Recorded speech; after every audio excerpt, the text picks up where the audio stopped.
Vous n'êtes pas d'accord? Parfait. Appelez-nous. On n'a pas peur du débat. On le provoque. 187-827-2346.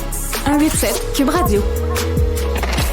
Ça parle d'énergie à Montréal et vraiment, mais tout partout de ce temps-là dans l'actualité, entre autres parce que c'est la conférence de l'Agence internationale de l'énergie qui se déroule chez nous à Montréal. Et pour en parler, je suis avec M. Yvan Clich, qui est fellow et spécialiste en énergie au Centre d'études et de recherche internationale de l'Université de Montréal. M. Clich, bonjour.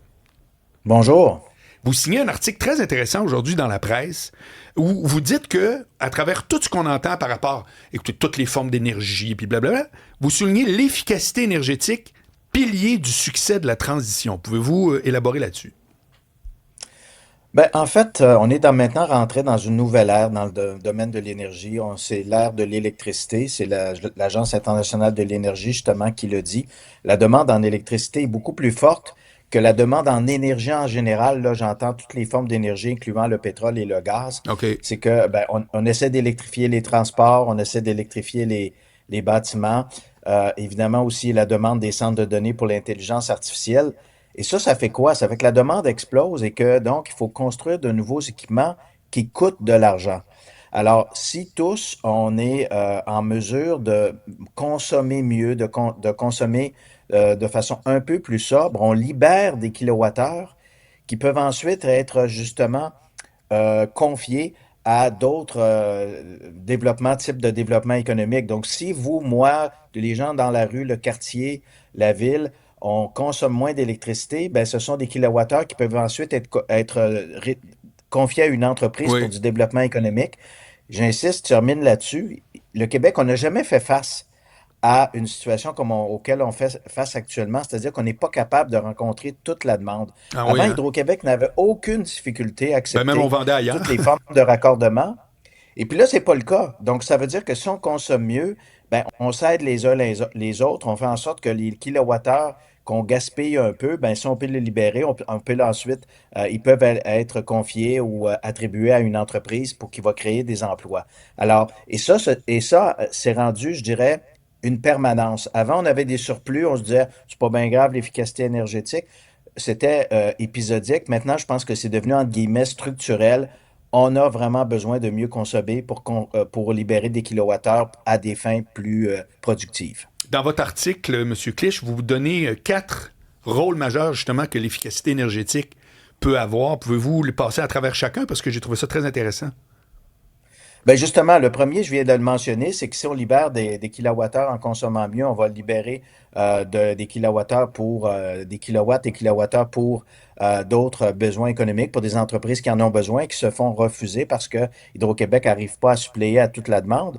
Le deuxième élément, c'est la période de pointe. Et puis c'est vraiment c'est vraiment un enjeu extrêmement important au Québec. Vous savez, le Québec, on a un réseau qui est surcalibré. On utilise le réseau à peu près grosso modo, là, à peine la moitié du réseau est utilisé sur toute l'année, mais en raison de la période d'hiver, et comme on se chauffe à l'électricité, on a des grands besoins en électricité. OK. Donc, on a un réseau qui est surcalibré et qui est utilisé à plein seulement que quelques heures par année. Quand Mais même. ces équipements-là, on doit les mettre en place et ça coûte cher. OK. Donc, là encore, si on peut justement mieux consommer l'électricité, ça va faire en sorte que la demande de pointe va être plus facile à passer, puis qu'on n'aura pas besoin de construire des équipements supplémentaires qui ne fonctionnent que quelques heures par année.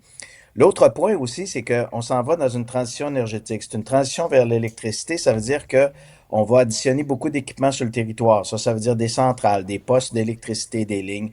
On le sait, c'est pas facile de faire ça présentement. Il y a beaucoup d'enjeux d'acceptabilité sociale. Donc là encore, si on consomme mieux, ça veut dire moins d'équipements à mettre en place. Et ça veut dire aussi que les citoyens vont être convaincus qu'avant d'additionner des nouveaux équipements, ben, on utilise déjà bien le réseau actuel. Oui. Donc ça, je pense que c'est important.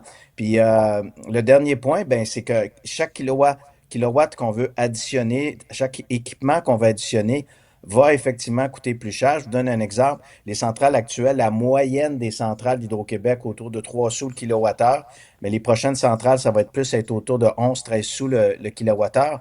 Donc, ça va coûter plus cher. Donc, la transition va nécessairement faire une pression sur les tarifs. Donc, si on consomme mieux, ça veut dire, si vous ne consommez pas un kilowattheure, ben, c'est un kilowattheure qui ne viendra pas impacter votre budget. Alors, pour tout l'ensemble de ces facteurs-là, moi, je pense qu'il faut vraiment s'engager dans le chantier de l'efficacité énergétique pour s'aider nous-mêmes dans ce grand projet de transition.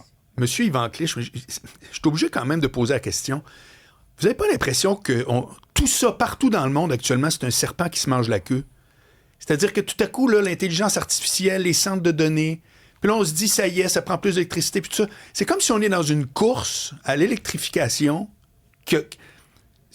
Quand est-ce qu'on va être sûr que ce que ça coûte, c'est ce que ça rapporte?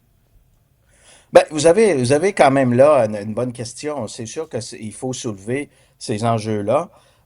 Il y a deux grandes raisons, je dirais. C'est évidemment la transition énergétique comme on veut, comme le dérèglement climatique, c'est causé par le fait qu'on brûle du charbon, du pétrole et du gaz, et que 80% des besoins énergétiques mondiaux sont encore basés sur ces trois formes d'énergie. Oui. On veut petit à petit bouger de ces formes d'énergie-là vers de l'électricité qui est produite à partir d'énergie renouvelable. Vous savez, au Québec, je parlais d'un 80%, 20% dans le bouquet énergétique. Au Québec, on est à 50%, donc on est en meilleure position que l'ensemble de la planète grâce à notre hydroélectricité. Mais si on veut faire notre part, entre guillemets, et puis également aussi assurer notre propre sécurité énergétique, qu'est-ce que je veux dire par là? On importe notre pétrole et notre gaz. Donc, en bougeant vers l'électricité, c'est des sources d'énergie qu'on contrôle localement. Alors, la plupart des pays veulent faire ça. Ils se disent, c'est pas mauvais la transition parce que ça veut dire que si je vais bouger vers des formes d'énergie qui sont produites localement, puis parlez-en aux clients du pétrole dans le détroit d'Ormuz, comment ça peut être très pénalisant quand Absolument. vous dépendez d'autres pays pour vos importations. Alors, maintenant, pour la question de l'intelligence artificielle, je suis obligé un peu de vous dire qu'actuellement, les pays, là, moi je ne le justifie pas, mais la plupart des pays considèrent que c'est le grand vecteur d'influence, de pouvoir du monde du 21e siècle.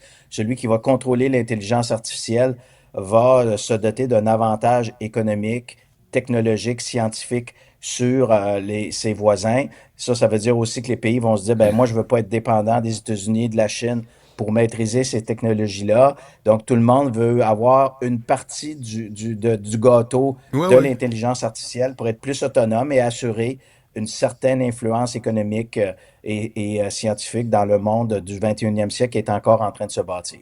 Dernière question, vous pensez quoi du nucléaire? Mais ça requiert beaucoup d'électricité. Mais l'intelligence artificielle, ça fonctionne sur de l'électricité. Donc, c'est là que les gens se disent, si moi, j'arrive à développer un réseau c'est la course à l'échalote. Pour accueillir des centres de données, je vais me donner une influence sur mes voisins et sur mes compétiteurs. Vous pensez quoi dans le mix énergétique au Québec du nucléaire? Moi, je pense que après 2035, là, le gouvernement a publié aujourd'hui un plan à long terme pour le développement énergétique du Québec. C'est un document quand même important.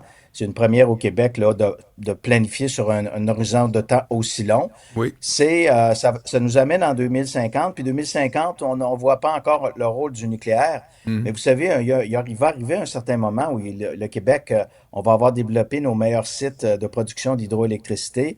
On va peut-être avoir utiliser tout le gisement d'efficacité énergétique qu'on peut utiliser. L'éolien solaire, même chose. Il va y avoir probablement beaucoup plus de parcs et les meilleurs endroits auront été déjà exploités. Donc, moi, je pense que le nucléaire, pour le moment, là, en date d'aujourd'hui, ça reste encore une option intéressante. Puis vous savez quoi? L'Ontario s'est lancé à fond dans cette filière-là. Donc, on va le savoir assez vite si la nouvelle filière dans le nucléaire, qui est les petits réacteurs modulaires, qui sont plus petits et qui normalement vont coûter moins cher, la première centrale est en train d'être développée en Ontario et ça devrait être mis en service en 2030. Donc, si cette technologie-là remplit ses promesses, c'est sûr que ça va rester une option éventuellement pour le Québec. Mais pour le moment, le gouvernement juge que pour les 25 prochaines années, c'est pas l'option privilégiée. Mais je pense que c'est une filière dont il faut suivre l'évolution. Merci, M. Yvan Clich, fellow et spécialiste en énergie, Centre d'études et de recherche internationales de l'Université de Montréal. Merci beaucoup.